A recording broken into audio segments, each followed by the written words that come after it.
Bonjour à tous les supporters de l'AS Saint-Étienne. Je vais répondre aux questions qui me sont posées sur Twitter. Alors, coach Galtier, capitaine Perrin et toi, la couleur de cheveux poivre et sel à la mode dans le vestiaire. À la mode, voilà, c'est la vie, hein, c'est la nature qui est faite comme ça. On m'a donné les cheveux blancs, je les accepte. Maintenant, j'assume. J'ai fait quelques couleurs il y a un moment, un certain temps. Et maintenant, voilà, je suis en âge, on va dire, d'avoir des cheveux blancs et je les accepte totalement. ASSE, meilleur public de France. Ça fait partie forcément des meilleures ambiances qu'il peut y avoir en France. En tout cas, nous, on est super heureux de tous les 15 jours de jouer à Geoffroy Guichard. Après, voilà, pour moi, ils font partie des meilleurs publics de France, comme le sont, je pense, Lens. Qu'est-ce qui t'a le plus marqué lors de la journée du derby? L'ambiance, forcément, même si on n'avait pas nos supporters, mais voilà, l'ambiance, on sent que c'est vraiment un match particulier. Et voilà, la première victoire, moi, c'est mon premier derby gagné. Donc forcément, la victoire quand on se trouve en face des supporters lyonnais, que ça chambre un petit peu et qu'après ça part un peu en cacahuète. Mais voilà, c'est vraiment une immense fierté de pouvoir gagner ce genre de match.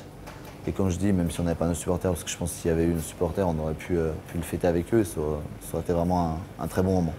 Quel est ton meilleur souvenir à Geoffroy Guichard? Je pense la demi-finale de Coupe de la Ligue, voilà, où on passe au tir au but et voilà, après l'envahissement du terrain, voilà, toute cette folie qu'il y a pu avoir.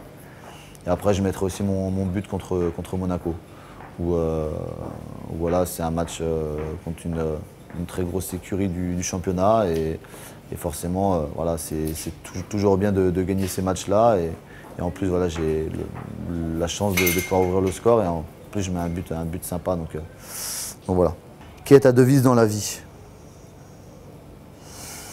Le travail, générosité. J'aime bien voilà, les bons moments de la vie. Très grosse convivialité. Voilà, j'aime bien ces petites ambiances-là. Et après, professionnellement parlant, voilà, je suis un gros bosseur et j'ai envie, même à mon âge, de continuer à progresser et voilà, d'avancer. Cette saison est-elle la meilleure de votre carrière sur le plan individuel et collectif? Collectif, ça va dépendre où on finit. Entre celle de l'année dernière et celle de cette saison, c'est les meilleures collectivement en termes de résultats, forcément. Après, individuellement parlant, je pense que celle de cette saison est meilleure parce que je joue plus que les saisons passées. Même si les saisons passées, j'ai joué pas mal de matchs, mais il y avait un peu plus de turnover. Et cette saison, c'est vrai que je joue plus, je joue beaucoup. Et voilà, moi, c'est ce qui me motive. Donc voilà, après, mes performances sont plutôt régulières, plutôt pas mal. Donc voilà, je mettrai cette saison en numéro 1. Quel joueur de la SSE est le plus impressionnant techniquement?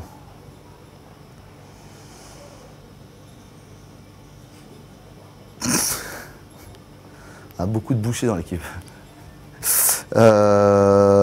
Techniquement, après, ça dépend ce que vous appelez technique. Ah, je dirais Lolo Ben Saadi. Grosse technique, grosse précision de passe. Tu peux nous rappeler qui c'est? Lolo Ben Saadi, c'est le masseur du club. Et à égalité avec Cube, le kiné. Non, le meilleur techniquement.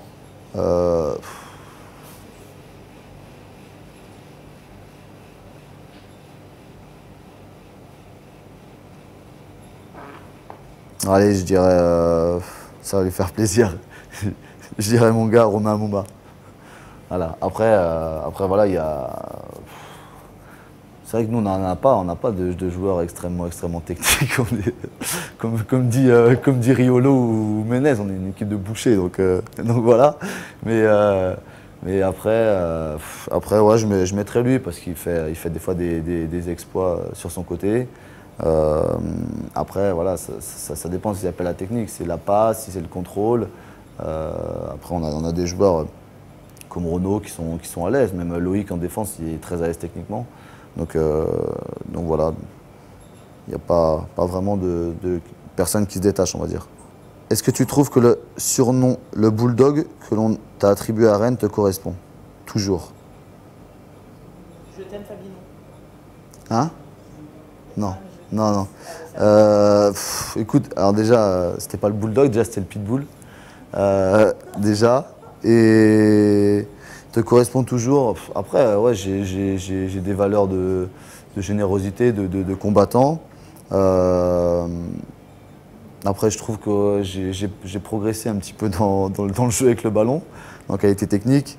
Donc on va dire, voilà, à prendre en général, je suis un chien. Ok, on va dire que je suis un chien. As-tu beaucoup regardé Olivier Thom pour avoir des frappes aussi incroyables? J'aime bien Olivier Thom. J'ai regardé quasiment la plupart des épisodes. Aussi incroyable. Écoute, voilà, j'en ai mis 2 cette saison. C'est vrai que les buts que j'ai marqués sont tous en dehors de la surface, des frappes de loin.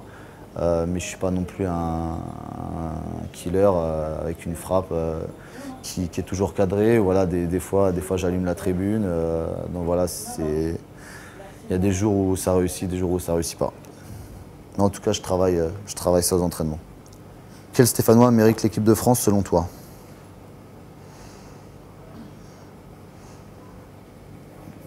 Par rapport au poste, après, je pense que voilà, Loïc derrière fait une très belle saison. Il pourrait être essayé. Maintenant, c'est vrai qu'il y a du monde à ce poste-là aussi, mais c'est surtout, je pense, un groupe que le sélectionneur construit. Et il va peut-être pas chambouler tout ça avant la grande compétition qui est la Coupe du Monde. Après, voilà, Romain aussi a marqué pas mal de buts, a fait une très belle saison. Donc peut-être qu'à un moment, il aurait peut-être pu être essayé, ou même d'autres joueurs. Jay, l'année dernière, avant sa blessure, il faisait vraiment une grosse saison aussi. Donc voilà, il y a des joueurs qui pourraient être essayés. Maintenant, Saint-Étienne n'est pas encore... Il y a un très bon club français, mais on ne joue pas la Coupe d'Europe ou la Ligue des Champions tous les ans. C'est-à-dire, même si Marseille est derrière nous à l'heure actuelle, il y a des joueurs à Marseille qui ont X matchs de Ligue des Champions, qui ont des grandes compétitions dans les jambes. Et nous, on n'a jamais encore prouvé quoi que ce soit sur la scène européenne. Donc peut-être qu'aussi c'est un choix du coach par rapport à ce niveau-là. Nous, on joue que dans le championnat de France.